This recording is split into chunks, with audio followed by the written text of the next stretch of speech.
Today I'll be showing you how to set up a sortable table using React and Backbone. I'm setting it up using a React mixin, and I'm using Backbone sorting.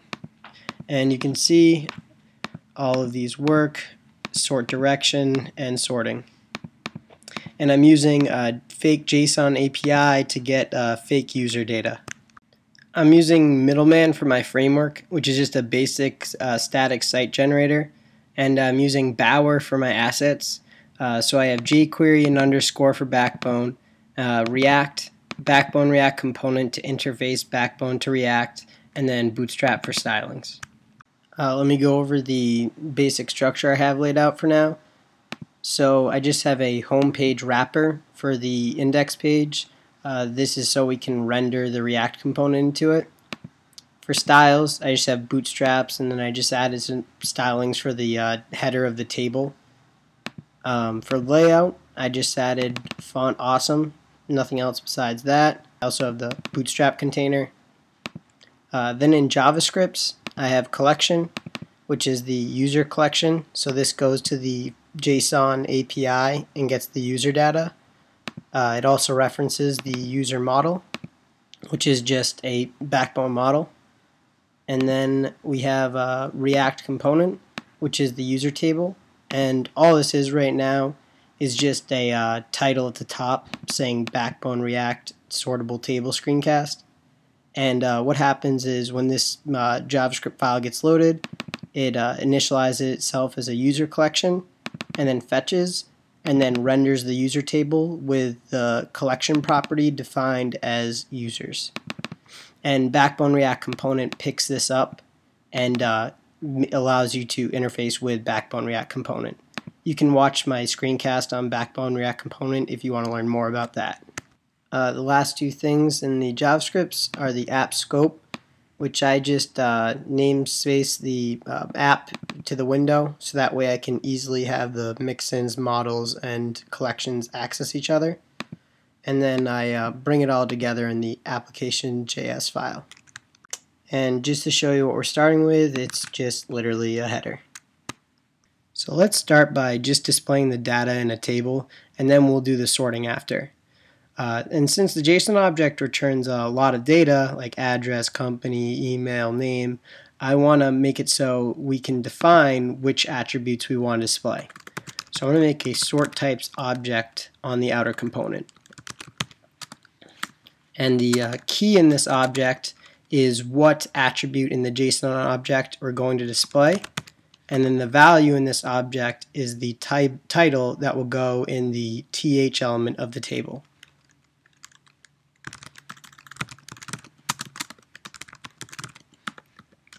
And we'll just start with these three attributes for now. Now let's call the component that we're about to make below the title. And I just use the namespace that I created before to call components. It's just a good way to easily pass around code with my setup. And then we'll pass in the sort types object, so that way the table knows what attributes to render. And we don't have to actually pass down the collection data because we're using Backbone React component, which allows you to climb up components to get the collection. Now let's create the sortable table component.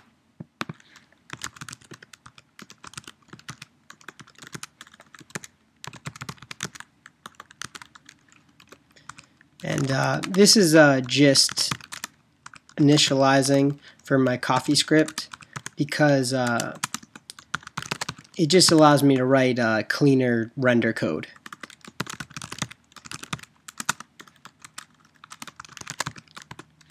Then create factory. And this is a new addition from React 12.2.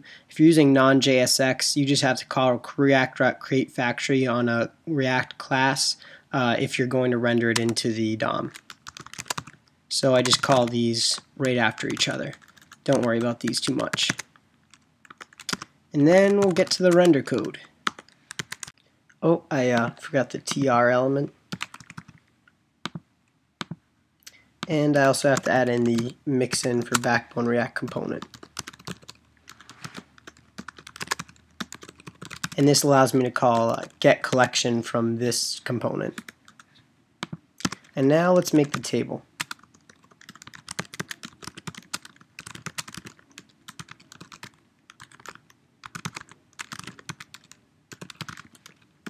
Now the header of the table.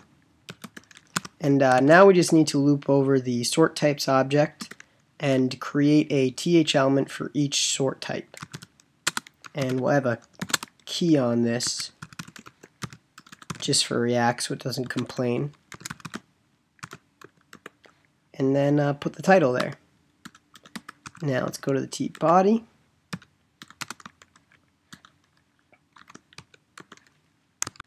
Now let's call get collection so we get the collection data, and then we'll map over it. And then let's create a row for each model in the collection. And we'll put a key in there of the ID of the model. And then for each model, we need to once again loop over all the sort types. So that way you have one column for each sort type. And we'll put a key in here too. You always need to put a key for repeated objects. And then we call model.get sort key so it gets the actual value of that data. Now let's expose this so that way the user table can actually render this. And then we should be able to go over here, and perfect. Just a basic table that's displaying data. Now let's go back and set up sorting. So we're going to use Backbone for the sorting, and I'll paste this code in. So what this does is just defines a sort attribute and a sort direction. So think of this as initializing the sorting. So I want to sort by name, and I want to sort it ascending. And then Backbone has a comparator function which goes over the objects in it one by one, and it compares these components. So what you return determines how it sorts it. You can look more into the comparator function on Backbone's documentation. And this will actually immediately sort the collection, as you can see. And since we're putting the sorting logic into the collection, just to clean up the code, I'm actually going to remove this and move these to the user collection. Now this makes it so that way every time you render out a user collection it's always going to have the same attributes, but honestly I find that fine for my use cases. You can make it just like I had originally if you need to. And then what this lets us do is change this to just get collection. And this is just a nice usage of Backbone React component, so you don't have to toss properties all around. It just cleans up the sortable table property code. Now let's go back to the collection and define a sort by method, which will allow us to call sort by on the collection, and it will set the attribute to the new attribute, and then it will call sort, which then re-triggers the comparator. And because it re-triggers this with Backbone React component, it re-triggers the render. Now let's create the sort mixin. So we're going to actually put this on the user table, so the outer shell of the sortable table.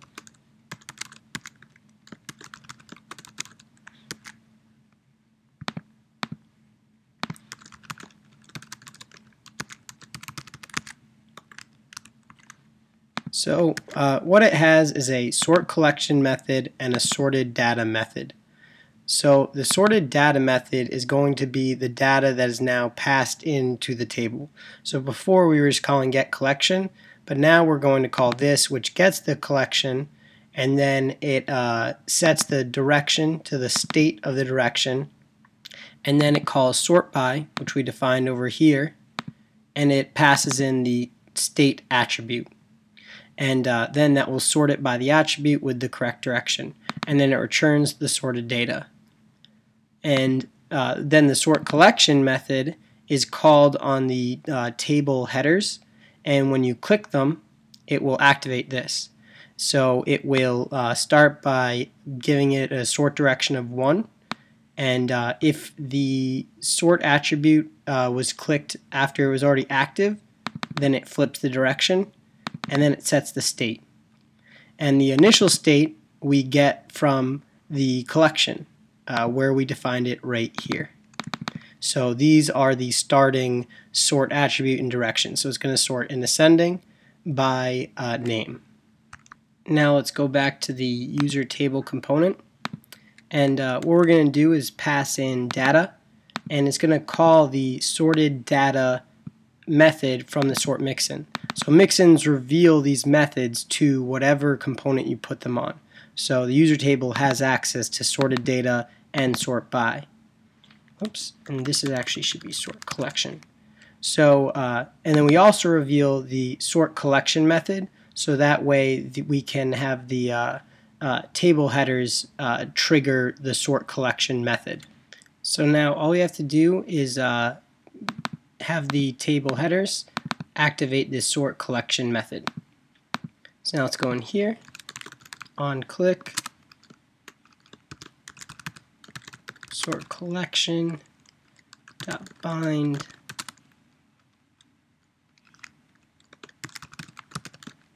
So this is just a product of what we have to do with React, so that way we can pass the key into the sort collection method.